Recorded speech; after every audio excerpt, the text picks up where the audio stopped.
గిన్నె పెట్టేసుకొని దాంట్లో మంచి ఫుల్ వాటర్ తీసుకున్నాక దాంట్లో పసుపు మంచిగా వేయండి. ఒక టీ స్పూన్ పసుపేసేసుకోండి. టీ స్పూన్ కాదు ఇంకెక్కువ వేసుకోండి. ఒక టేబుల్ స్పూన్ వేసుకున్నా పర్వాలేదు. చాలా మంచిది. Anti bacteria. సో, ఏదైనా ఉన్నా కూడా చంపేస్తది. అట్‌లీస్ట్ ఫీవర్ సీజన్ నడుస్తుంది బాగా. జలుబు, దగ్గులు చాలా ఎక్కువైపోతున్నాయి. సో, ఇది కంపల్సరీ. జీరా, మనకు జీలకర్ర ఉంటది కదా! అదేసుకోండి.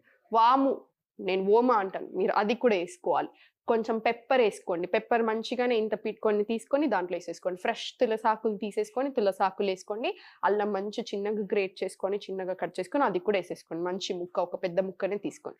ఇవన్నీ ఒక 15 నిమిషాలు మరగనివ్వండి. దాంట్లో ఉన్నదంతా వాటర్‌లోకెళ్ళిపోవాలి. మొత్తం చాలా మరగనివ్వండి. మరిగి హాఫ్ అయ్యాక అది మొత్తం స్ట్రెయిన్ చేసేసుకొని, దాంట్లో నిమ్మకాయ పిండుకోండి. విటమిన్ సి చాలా మంచిది.